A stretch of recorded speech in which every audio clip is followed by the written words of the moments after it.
Olá pessoal, essas são as principais notícias do dia. Moro vai a julgamento que pode cassá-lo na próxima quinta-feira. O julgamento que pode cassar o Sérgio Moro é por abuso de poder econômico. O Tribunal Regional Eleitoral do Paraná estava tentando de todas as formas adiar esse julgamento, porque é praticamente impossível que o Moro não seja cassado. Ele usou a verba de candidato a presidente da República para se candidatar ao Senado. Houve uma pressão dos tribunais superiores e agora esse julgamento vai ter que acontecer. O Tribunal Regional Eleitoral do Paraná foi instruído a incluir as ações contra Moro na pauta na primeira data possível.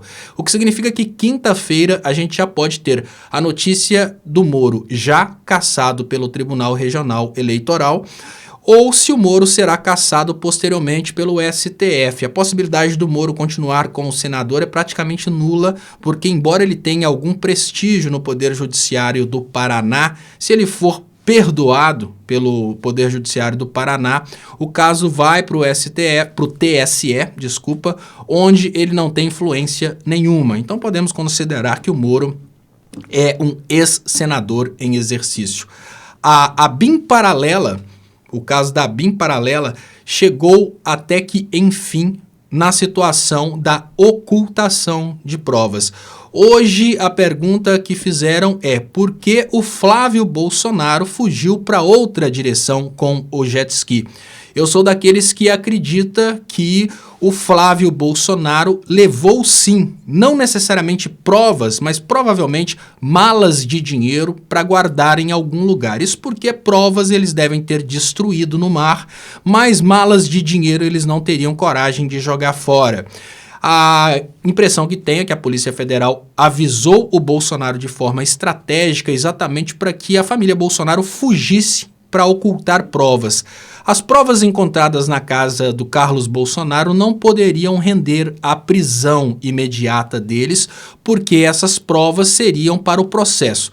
Mas a Polícia Federal provando que o Bolsonaro e os filhos do Bolsonaro saíram para destruir provas, aí sim rende uma prisão preventiva. E já está aí a primeira pergunta: por que o jet ski não voltou? O Flávio Bolsonaro está tentando explicar, mas aos poucos está sendo construída a teoria necessária para a prisão preventiva do Bolsonaro.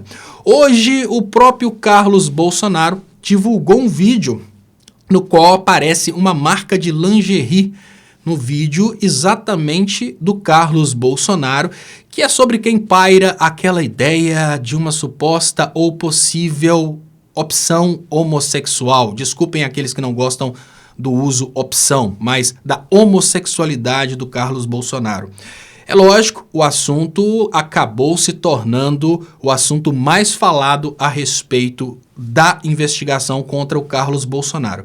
O detalhe é que o Carlos Bolsonaro está sendo investigado por ser o chefe de uma grande organização criminosa que instrumentalizou a ABIN. O Carlos Bolsonaro sempre foi o responsável pela comunicação da família Bolsonaro. Esse Carlos Bolsonaro, que controlava o gabinete do ódio, não deixaria uma marca de lingerie vazar de propósito. A opinião que eu tenho é que o Carlos Bolsonaro utilizou tudo isso exatamente para conduzir o discurso para fora do assunto ABIN. Ou seja, vamos parar de falar dos crimes cometidos pelos filhos do Bolsonaro e vamos falar sobre a sexualidade do Carlos Bolsonaro. É uma forma de implantar uma cortina de fumaça, porque eu não menosprezo a inteligência desse menino.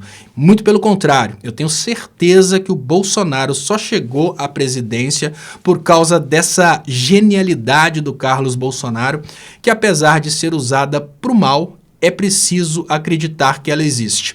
Pacheco solicita ao STF lista de deputados e senadores espionados pela ABIN paralela. Pessoal, essa ABIN paralela criada pelo Carlos Bolsonaro, pela família Bolsonaro, durante o tempo em que estiveram na presidência da República, ela espionou autoridades brasileiras e, lógico, são 30 mil autoridades que foram espionadas, dentre elas estão senadores e deputados. O mais intrigante é o fato de que os dados estão em Israel, o que significa que nós temos 30 mil autoridades brasileiras vulneráveis, nesse momento, sob controle de chantagens que podem ser desde o grupo Bolsonaro até mesmo chantagens de outro país, como por exemplo Israel. É claro que essa lista é muito importante, mas ela vai gerar uma grande descrença sobre o governo brasileiro, porque existirá sempre aquela dúvida: será que na hora de votar alguma coisa a favor dos que têm as informações, como por exemplo o governo de Israel, será que o deputado ou o senador ou mesmo o juiz, desembargador ou ministro, será que eles vão decidir de acordo com as próprias convicções ou vão decidir de acordo com a chantagem? Podemos dizer que o Brasil está chantageado por causa dessa irresponsabilidade da família Bolsonaro de colocar a Agência Brasileira de Inteligência para trabalhar coletando dados de autoridades brasileiras e guardando esses dados em Israel. Avanço das investigações da Polícia Federal indica a existência de agência paralela durante a gestão Ramagem, diz novo número 2 da ABIN, o que significa que essa intrusão dentro das agências brasileiras ela perdurou. E até quando a família Bolsonaro teve acesso a essas informações, a gente não sabe, mas durante a gestão Ramagem, a ABIN ainda estava trabalhando, espionando autoridades brasileiras e já sabemos, pelo menos 30 mil autoridades brasileiras foram espionadas e os dados estão em Israel. Falando agora sobre notícias do mundo dos evangélicos na política, a direita na política, Silas Câmara, líder da Frente Evangélica do Congresso, tem mandato cassado pelo TRE do Amazonas. Apesar de que ele vai recorrer ao TSE, a cassação se deu por causa de captação de recursos ilícitos. Esse é o tal Caixa 2 e abuso de poder econômico, que é exatamente o mesmo trecho ali que vai caçar o Sérgio Moro. É muito importante dizer que esse pessoal da bancada evangélica dentro do Congresso, eles trabalham normalmente para prejudicar os trabalhos do progressismo e para fazer chantagens contra o governo. O abuso de poder econômico se configura inclusive no uso de igrejas para fazer política. Trazendo agora o caso do Luciano Hang, o dono das lojas Havan, que em 2018 fez aquela grande pressão sobre seus funcionários para votarem no Bolsonaro, sob pena dele ir embora e fechar todas as lojas. Ele foi condenado na época, na Justiça Eleitoral, a pagar R$1.000 e o caso se tornou uma grande piada. Naquele momento, a justiça estava toda comemorando a vitória do Bolsonaro, até que a justiça teve um gostinho de experiência do que é Bolsonaro no poder. O Bolsonaro queria fechar o STF, o Bolsonaro queria fechar o Tribunal Superior Eleitoral, o Bolsonaro queria acabar com a justiça brasileira. Então chegamos no momento em que a justiça brasileira começou a acreditar na importância da democracia. E agora a mesma justiça, só que dessa vez a Justiça do Trabalho, condena o Luciano Hang a pagar R$85 milhões por causa da pressão que ele fez sobre os trabalhadores. Essa notícia ela é muito importante e pedagógica, principalmente porque não apenas vai servir como exemplo para que os empregadores não repitam essa onda do Luciano Hang e pressionem os trabalhadores a votarem conforme seus interesses, ou seja, não posso mais obrigar o meu trabalhador, o meu funcionário a votar conforme meus interesses, não posso ameaçar que vou fechar minha loja, mas serve também de forma retroativa. O Brasil inteiro está vendo o símbolo do assédio eleitoral, que é o Luciano Hang, sendo condenado. E existe a possibilidade que na sua cidade um empregador tenha feito o mesmo. O que significa que você na sua cidade, os trabalhadores assediados em qualquer lugar do Brasil podem buscar o Ministério Público Federal e pedir reparações, até para que a gente possa ver a democracia sendo exercida. Afinal de contas, um empregador ser dono dos votos dos seus trabalhadores é uma coisa muito absurda que fez o Brasil regredir pelo menos 100 anos no que diz respeito à democracia. Dando sequência, agora falando um pouquinho sobre economia, porque já que não podem falar a respeito do desenvolvimento econômico brasileiro, já que não podem falar a respeito do desenvolvimento industrial brasileiro, não podem falar a respeito da evolução do Brasil, já que ganhamos posições no ranking econômico mundial e voltamos a estar entre as 10 maiores economias do mundo, uma agência dos Estados Unidos, uma ONG, desculpa, não é agência, é uma ONG liberal, disse que porque o Lula indicou o Zanin, indicou o Goné e indicou o Flávio Dino para os cargos de indicação de livre nomeação do presidente da República, o Brasil teria caído 10 pontos no ranking de corrupção. Eles não indicaram nenhum crime de corrupção cometido nem pelo Zanin, nem pelo Flávio Dino e nem pelo Goné, mas derrubaram o Brasil no ranking de corrupção.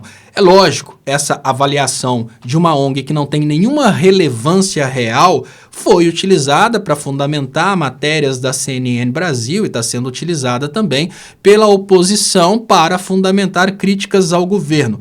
Mas o mais interessante é que na vida real eles não podem falar sobre esse Brasil que com um ano conseguiu trazer de volta o menor patamar de desemprego desde 2014, que foi exatamente quando essa mesma agência trabalhou para derrubar a Dilma. E nós estamos vivendo um menor desemprego desde 2014 e nós estamos vivendo a maior renda desde 2012. Tudo isso com um ano de governo Lula. Então, se não podem falar da economia, se não podem falar do desenvolvimento, se nós encontramos mais reservas de petróleo e se agora a gente vai voltar a construir navios, eles voltam a falar sobre a corrupção. E a oposição está tendo uma dificuldade muito grande de criticar o governo, principalmente porque o papinho da corrupção não cola mais. E agora, para fechar, eu queria trazer essa notícia que muito me alegra. O Capelli continua no governo federal a convite do Alckmin. Ele será o novo presidente da Agência Brasileira de Desenvolvimento Industrial, que para mim é uma função extremamente importante. Lembrando que eu comecei esse trabalho focando exatamente na importância de um Brasil industrializado. O golpe contra Dilma foi exatamente contra a nossa indústria. O foco da Lava Jato foi a destruição da nossa indústria. E o governo Temer e Bolsonaro focaram somente no desenvolvimento do Brasil rural. A volta do Brasil industrializado, obviamente, significa mais renda para o trabalhador brasileiro, obviamente significa menor desemprego, obviamente significa mais prosperidade. Queria agradecer a todos vocês por terem assistido às notícias do dia. Quem não for inscrito aqui no canal, inscreva-se, marque para receber notificações e eu te faço um convite para chamar um amigo para vir conhecer o trabalho aqui no canal Leonardo Estopa. Compartilhe esse trabalho, participe das lives todos os dias às 10 horas e 30 minutos, à noite, às 22h30. Muito obrigado e até